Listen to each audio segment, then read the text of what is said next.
లోకేష్ బాబు గారు కంకణం కట్టుకొని ఈరోజు ఈ కార్యక్రమానికి శ్రీకారం చుట్టారు. సాధారణంగా 5 ఎలక్షన్లు అయిన తర్వాత, ముఖ్యమంత్రి అయిన తర్వాత ఒక 5 సంవత్సరాల గురించి ఆలోచించి రాబోయే ఎలక్షన్ల గురించి ఆలోచించేవాడిని పొలిటికల్ లీడర్ అంటారు. అదే ఆంధ్రప్రదేశ్ రాష్ట్రం గురించి, భవిష్యత్తు గురించి 20 సంవత్సరాల తర్వాత ఏం జరగబోతుందో ఆలోచించే వాళ్ళని విజనరీ లీడర్ అంటారు. అదే విజనరీ లీడర్ మన ఎదురుగా కనిపిస్తున్న 6 అడుగుల మన చంద్రబాబు నాయుడు గారు మన తెలుగుదేశం పార్టీకి నిలువెత్తు రూపంగా ఈరోజు మనం భావించుకోవాలి. ఎందుకో చెప్తున్నా, 75 ఏళ్ళ వయసు, 40 ఏళ్ళ రాజకీయ చతురత, 40 ఏళ్ళ రాజకీయ అనుభవం, ఈ రెండు మేళవించుకొని సుమారుగా 2047కి 2047కి ఈ రాష్ట్రం ముందుండాలి. ప్రపంచంలోనే మొట్టమొదటి స్థానంలో ఆంధ్రప్రదేశ్ రాష్ట్రం ఉండాలి.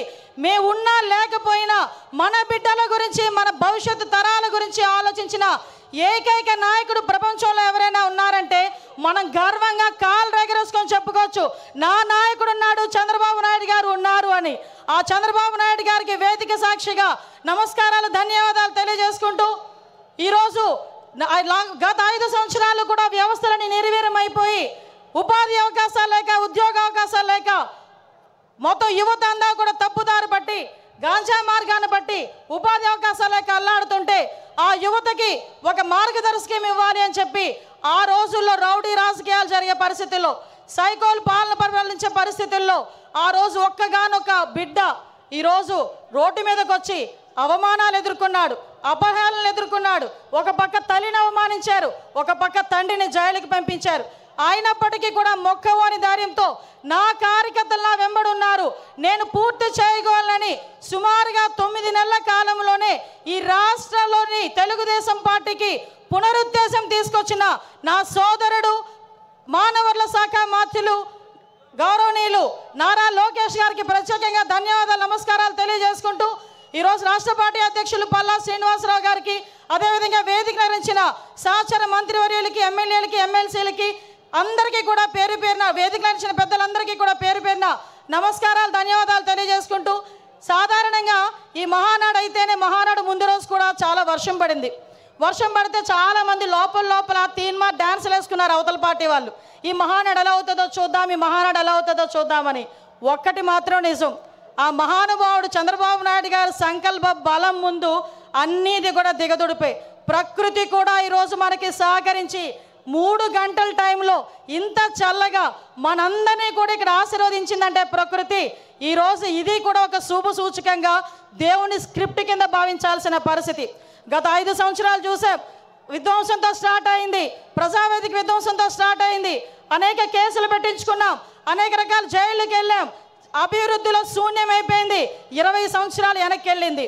అభివృద్ధిలో ఎందుకు ముందుకు రాలేకపోయింది అంటే శాంతి భద్రతల మీద వాళ్ళకి పట్టు లేక, కనీసం వాళ్ళ భద్రత మీద వాళ్ళు కనీసం శ్రద్ధ చూపకపోవడం వల్ల ఈరోజు మళ్ళీ అదే శాంతి భద్రతల మీద, భద్రత మీద శ్రద్ధ చూపించారు. కాబట్టి మన నాయకుడి మీద నా నమ్మకంతో ఈరోజు అనేకమైన కంపెనీలు ఈరోజు వస్తున్నాయి.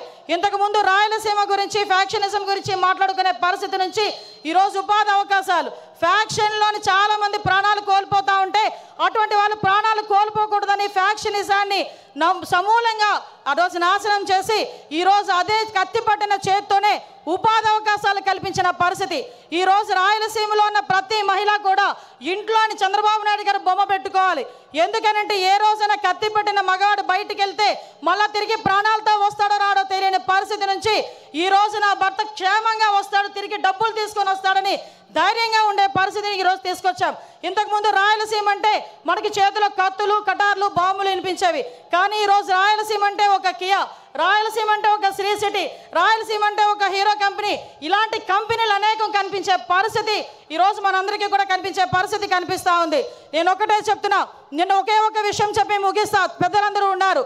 నిన్న ఏదైతే మహానాడులో గౌరవ్ లోకేష్ గారు చేసిన 6 శాసనాలు, నిజంగా ఏదైతే చంద్రబాబు నాయుడు గారు కలలు కంటున్న 2047 స్వర్ణాంధ్రకి ఈరోజు కడప మహానాడు వేదికగా ఈ 6 శాసనాలు కూడా ప్రథమ భూమిక వహించబోతున్నాయి.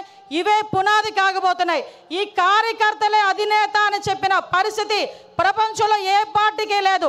ధైర్యంగా గర్వంగా నేను తెలుగుదేశం పార్టీ కార్యకర్తనే అని చెప్పుకొని తిరిగే పరిస్థితులు ఈరోజు ఉన్నాయి. ఒకటే ఒక విషయం చెప్తున్నా. మొన్న రీసెంట్గా నేను ఒక ఫ్లైట్లో వస్తా ఉంటే ఒక పెద్ద మనిషి, ఒక వ్యాపారవేత్త నాకు కనిపించారు. ఏంటి సార్ ఎలా ఉంది సార్ అంటే, అమ్మ రక్షించారు మీరందరూ కూడా ఎన్డీఏ కూటమిని గెలిచి. ఎందుకంటే 2018లో నేను శంకుస్థాపన చేశా. 19లో నేను ఫ్యాక్టరీ పెట్టాలని వెళ్తే పార్ట్నర్షిప్ అడిగారమ్మా. అప్పటి నుంచి మూసుకొని కూర్చున్నా. మళ్ళా చంద్రబాబు నాయుడు గారు వచ్చిన తర్వాత ఫ్యాక్టరీ మళ్ళీ ఓపెన్ చేశారని చెప్పే పరిస్థితి. ఒకటే చెప్తున్నా సార్, మీరు ఏదైతే 6 శాసనాలు తీసుకున్నారో ఈ 6 శాసనాలు మంత్రులుగా ఉన్న మేం కానీ, ఎమ్మెల్యేలుగా ఉన్న స్టేజ్ మీద ఉన్న వాళ్ళు కానీ, కార్యకర్తలుగా ఉన్న వాళ్ళు ప్రతి ఒక్కరు కూడా గ్రామానికి వెళ్ళి చెప్పే బాధ్యత మేము తీసుకుంటాం.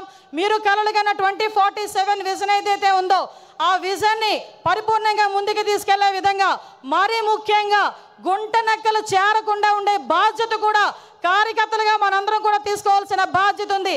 మళ్ళీ 5 సంవత్సరాల తర్వాత నేను వస్తా అని కలలుగనే వాళ్ళకి మొన్నటితోనే ఆఖరి రోజు పులి స్టాప్ పడే పరిస్థితి, మళ్ళీ ఇలాంటి గుంట నక్కలు మన దగ్గరికి చేరకుండా ఉండే పరిస్థితి కూడా మనం తెచ్చుకోవాలని మనస్ఫూర్తిగా కోరుకుంటూ, ఇప్పటి నుంచే 2029 వెనక్కి కూడా ఇప్పటి నుంచే పని చేయాలని ప్రతి కార్యకర్తకి కూడా తెలియజేసుకుంటూ, ఈ మహావేదికగా మీ అందరికీ నాకు ఇక్కడ మాట్లాడే అవకాశం కలగజేసినందుకు ప్రత్యేకంగా గౌరవ ముఖ్యమంత్రి వర్యులకి, నారా చంద్రబాబు నాయుడు గారికి, లోకేష్ బాబు గారికి అందరికీ కూడా ధన్యవాదాలు, నమస్కారాలు తెలియజేసుకొని సెలవు తీసుకుంటున్నా. జై హింద్, జై తెలుగుదేశం. అనిత గారికి ధన్యవాదాలు. పోలీస్ అధికారులకు విజ్ఞప్తి, రోడ్డు మీద వచ్చేటువంటి తెలుగుదేశం పార్టీ కార్యకర్తల్ని అనుమతించాల్సిందిగా విజ్ఞప్తి చేస్తా ఉన్నాం. మీరు అక్కడి నుంచి వెనక్కి పంపుతున్నారని సమాచారం వచ్చింది. దయచేసి మీకు సవినయంగా విజ్ఞప్తి చేస్తా ఉన్నాం, కార్యకర్తల్ని ఇక్కడికి వదలాలని చెప్పి సందర్భంగా విజ్ఞప్తి చేస్తూ, కడప ఎమ్మెల్యే కడప శివంగి మాధవిరెడ్డి గారిని మాట్లాడవలసిందిగా విజ్ఞప్తి చేస్తాం.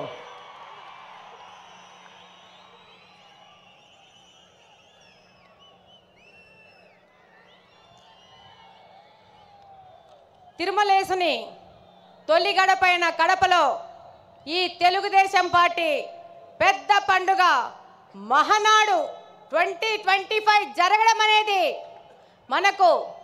మన నాయకులు ఇచ్చిన, కడప జిల్లా వాసులకు ఇచ్చిన గౌరవంగా ఈ సందర్భంగా గుర్తు చేసుకుంటున్నాము.